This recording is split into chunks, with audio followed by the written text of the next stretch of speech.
Bonjour à toutes et à tous, bienvenue sur la chaîne YouTube de la micronutrition 2.0.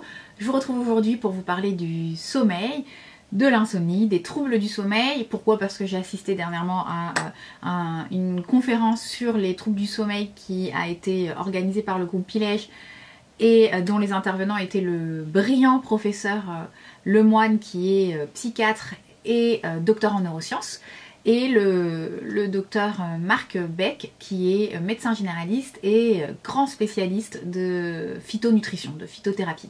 J'ai trouvé ce séminaire extrêmement intéressant, cette conférence extrêmement intéressante, et comme d'habitude j'en ai fait ma propre synthèse, j'en ai tiré mes propres conclusions et je souhaitais vous partager certaines d'entre elles pour avoir le sujet un petit peu plus détaillé. Rendez-vous sur le blog où je vous ai fait un article plus détaillé, plus étoffé dirons-nous, et également un podcast pour ceux qui n'aiment pas lire ou qui souhaiteraient joindre l'utile à l'agréable en faisant leur vaisselle par exemple. Le podcast dure un petit peu moins de 30 minutes mais je vous y détaille plusieurs choses. Donc les troubles du sommeil, c'est un problème de santé publique. Pourquoi? Parce qu'on est le deuxième pays d'Europe à consommer des anxiolytiques, ce qui est quand même énorme quand on sait les effets indésirables des anxiolytiques, notamment sur les phénomènes de dépendance, d'accoutumance et de sevrage, et puis les problèmes d'amnésie antérograde et les problèmes bien évidemment de sommeil non récupérateur, ça ne permet pas de reconstruire un vrai cycle du sommeil. On est un petit peu comme dans une anesthésie. Donc le but de cette petite vidéo qui va être beaucoup plus courte, c'est de vous permettre de prendre conscience que nous n'avons pas tous les mêmes besoins en sommeil. On est toujours dans cette démarche de l'individualité, de chaque individu est unique et à ce titre n'a pas les mêmes besoins. C'est vraiment le concept phare, je dirais, de la médecine nutritionnelle et fonctionnelle, de se dire que finalement aujourd'hui, vous n'avez pas besoin nécessairement du même nombre d'heures de sommeil que votre conjoint ou conjointe, et que vous n'avez pas la même typologie également en termes d'horaire de coucher. Donc l'idée c'est de se dire qu'aujourd'hui le but va être de déterminer quels sont vos propres besoins en sommeil et quel est le rythme que vous devriez mettre en place. Le but est de pouvoir optimiser votre qualité de vie diurne, d'être plus productif la journée, d'être en meilleure forme la journée, physique et psychique, puisque le sommeil, si vous avez un sommeil qui est réparateur, récupérateur, vous allez pouvoir bénéficier de cette énergie suffisante la journée. On sait que les troubles du sommeil sont responsables de pathologies et que certaines pathologies entraînent des troubles du sommeil. Donc c'est un petit peu le serpent qui se mord la queue et c'est vraiment un sujet important à traiter. Moi je m'intéresse du coup pas mal au sommeil. J'essaye d'optimiser le plus possible le sommeil de chacun de mes patients, quel que soit leur on va dire motif de consultation initiale, mais notamment dans les troubles de poids, du surpoids, de l'obésité, les syndromes métaboliques, le diabète, les troubles cardiométaboliques, cardiovasculaires, le stress. Là le sommeil est au centre de cette prise en charge et il va falloir optimiser le sommeil. Alors sachez que donc nous les humains on fonctionne sur un rythme qui est dit circadien, donc 24 heures, et ce rythme il est régulé par l'alternance jour-nuit, et notre cycle donc veille-sommeil dépend notamment de cette alternance d'obscurité et de lumière. Maintenant il faut savoir que notre horloge interne elle dépend de facteurs, notamment de facteurs génétiques. C'est là qu'il est important d'attirer votre attention sur le fait que votre génétique va vous programmer pour un certain nombre d'heures de sommeil dont vous aurez besoin. Et on a différencié finalement de 3 groupes, on va dire, avec les deux extrémités, les dormeurs courts qui vont avoir besoin finalement de 6 heures de sommeil tout au plus, les dormeurs longs qui vont avoir au contraire besoin de 10 heures de sommeil en moyenne la semaine, du lundi au vendredi, et le week-end ils vont aller jusqu'à dormir 12 heures, 14 heures. Ces deux extrémités, ces deux types de dormeurs ne sont pas pathologiques. C'est programmé génétiquement et si ça n'a pas d'impact sur votre qualité de vie diurne, ça n'est absolument pas pathologique et au contraire on va vous encourager à respecter ce besoin en sommeil qui a été programmé génétiquement pour vous. Donc ça c'est un premier point à retenir. La majorité des gens sont des dormeurs que je dirais moyens, des moyens dormeurs, Et en général, la durée de sommeil oscille entre 7 et 9 heures. Qu'on soit dormeur court, dormeur long ou dormeur moyen, il va falloir essayer la plupart du temps de satisfaire vos propres besoins en sommeil. Ça, c'est la première variabilité interindividuelle.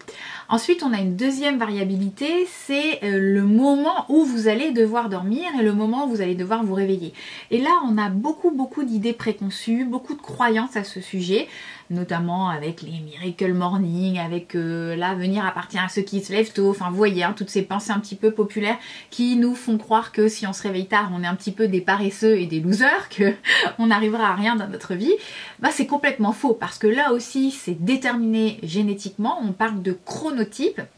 Et vous pouvez très bien avoir un chronotype du soir et réussir dans la vie et n'avoir aucun problème professionnel et pouvoir atteindre vos objectifs sans aucun problème.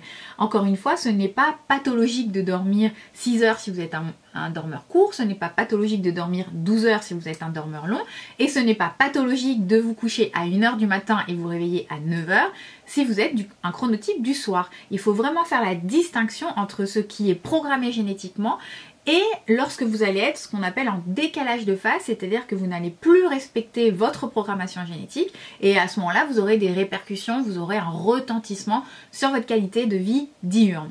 Donc quelqu'un qui a un chronotype du soir, en général les chronotypes du soir ne se couchent pas avant minuit, 1 heure du matin. Ils se réveillent plutôt tard, hein, ça peut être à partir de 8h, 9h, 10h, voire même 11h. Ils respectent donc leur nombre d'heures de sommeil. Donc si vous avez suivi, je suis chronotype du soir et je suis un dormeur moyen. Donc j'ai besoin d'à peu près 8 heures de sommeil. Donc si je me couche à minuit, je me réveille à 8 heures. Si je me couche à 1 heure, je me réveille à 9 heures. En gros, c'est ça, hein, le chronotype du soir. Le chronotype du soir, il va être beaucoup plus productif en fin de journée et en début de soirée. Ce qui veut dire que la morning routine ne va pas du tout lui être adaptée. Et lorsque l'on vous dit aussi dans ces espèces de coaching, de développement personnel, oui, faites les tâches les plus difficiles le matin pour être productif, c'est faux. Ça ne repose sur aucune fondation scientifique validée. Ça n'a pas de sens. Ça fonctionnerait chez quelqu'un qui est du chronotype du matin. Mais pour moi, par exemple, qui suis chronotype du soir, vous ne pouvez pas me demander d'être opérationnel le matin. Donc toutes mes tâches plus compliquées, toutes mes tâches qui vont me demander beaucoup d'énergie, de concentration, je vais plutôt les mettre en fin de journée ou dans la soirée. D'ailleurs, je suis beaucoup plus productive pour tout ce qui est création de mes guides, modification de ma consultation, apprentissage de cours à partir de 17h jusqu'à facilement 1h du matin. Je suis beaucoup plus compétente, beaucoup plus productive à ce moment-là. Donc ne pas appliquer de manière rigide des croyances qui ne sont pas validées et qui ne s'appuient sur rien finalement, qui s'appuient sur du vide. Les chronotypes du soir, si vous êtes chronotype du soir, le professeur Lemoine a donné un qualificatif au chronotype du soir, chronoflexible. Ça veut dire que vous êtes beaucoup plus souple au niveau des horaires. Alors, on est aussi souvent en retard et vous seriez plus à même d'avoir des horaires décalés, de travailler voilà, de manière complètement décalée, de ne pas avoir des horaires de bureau.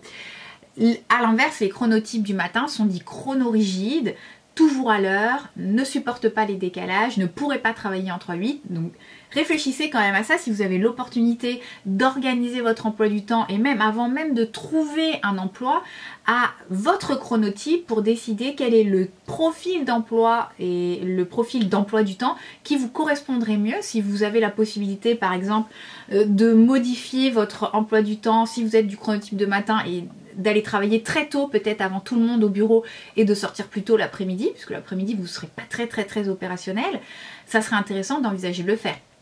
Donc chronotype du matin se couche très tôt, en général avant 21h, et se réveille également très tôt, vers 6h du matin, et en fonction si vous êtes dormeur long ou dormeur court, vous allez allonger l'espace de sommeil. Être chronotype du matin ou être chronotype du soir, ce n'est ni bien ni pas bien, aucun des deux n'est meilleur que l'autre. Le tout est de trouver quel est votre chronotype qui vous correspond et de pouvoir mettre en place organiser votre emploi du temps autour de votre chronotype. Il y a un questionnaire de typologie circadienne qui s'appelle le questionnaire de Horn et Osberg qu'on utilise en consultation justement pour pouvoir déterminer, vous aider à déterminer quel est votre chronotype avec différents grades, en sachant que de la même manière, la majorité des gens sont entre ces deux chronotypes, c'est-à-dire qu'ils se couchent en moyenne vers 22h et se réveillent en moyenne vers 6h du matin.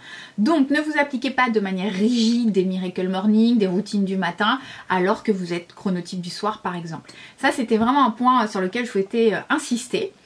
Et pour le reste, c'est-à-dire à quoi correspond un cycle du sommeil, qu'est-ce que le sommeil, la structure du sommeil, on parle de train du sommeil avec différents wagons, les différents types d'insomnie qui existent, parce que oui, il y a plusieurs types d'insomnie, et si ça n'est pas une insomnie avec un substrat organique, une pathologie, un cancer par exemple, une insomnie dite secondaire avec des comorbidités, donc qui doivent être absolument diagnostiquées par un médecin généraliste ou spécialiste, voilà, dans un établissement du sommeil, à ce moment-là, un micronutritionniste va pouvoir vous aider à déterminer, tout simplement quel est le type d'insomnie que vous subissez, objective, subjective, transitoire, chronique, est-ce qu'elle est due à un stress, à un jet lag, à une anxiété chronique, et va pouvoir vous proposer une prise en charge adaptée au type d'insomnie que vous présentez, en sachant que les règles hygiéno-diététiques vont être les mêmes pour tout le monde. Je les ai listées sur le blog, donc je vous invite vraiment à aller les regarder, à les imprimer et à les garder avec vous précieusement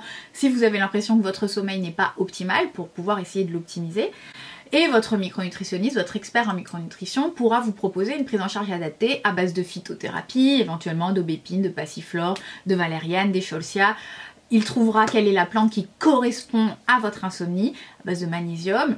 Rappelez-vous qu'en micronutrition, en médecine nutritionnelle et fonctionnelle, on part des causes, des symptômes, et qu'on va au cœur de la cellule et on essaye de comprendre les mécanismes physiopathologiques qui sous-tendent les signes que vous exprimez. Donc à partir du moment où on sait que les acteurs de l'insomnie sont la mélatonine, le cortisol, le GABA, le système GABAergique, l'adénosine et le cycle jour-nuit, donc la lumière, on va pouvoir travailler sur chacun de ces acteurs avec, en réalisant, on peut faire des bilans biologiques, du cortisol, on peut faire des cycles de mélatonine, ça se fait en biologie d'investigation.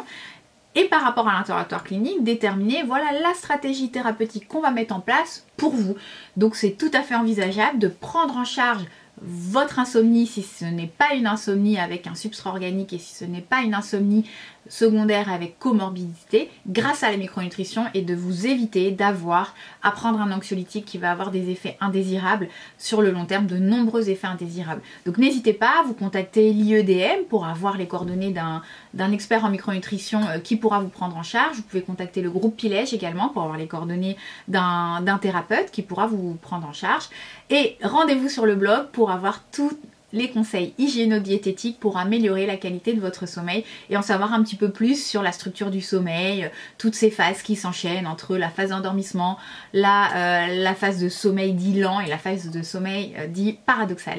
J'espère que cette vidéo vous aura apporté des informations, vous aura sensibilisé à ce trouble, l'insomnie, et donc au trouble du sommeil qui touche de très nombreux Français, à l'existence de thérapeutiques de prise en charge qui peuvent être mis en place et qui vont pouvoir vous éviter de prendre des anxiolytiques, des hypnotiques. Faites attention aussi, j'en dis deux ou trois mots sur le blog au syndrome d'apnée du sommeil, qui est responsable de troubles du sommeil et qui est un énorme facteur de risque cardiovasculaire. N'hésitez pas en commentaire à me dire si vous avez réussi à déterminer si vous étiez un dormeur court, long, moyen, chronotype du soir, chronotype du matin. Pour déterminer si vous êtes un dormeur court, moyen ou long, je vous conseille, pour terminer, pendant les vacances, après une semaine de vacances, une fois que vous êtes bien reposé, d'évaluer le nombre d'heures pendant lesquelles vous dormez. Et ça vous donnera une idée du nombre d'heures de sommeil dont vous avez besoin. Et la plupart du temps, on retranche 1 heure pour les périodes où on est en activité. Voilà, je vous souhaite une très belle journée, une très belle soirée et je vous dis à bientôt pour une nouvelle vidéo sur la chaîne YouTube de la micronutrition 2.0.com. À votre santé!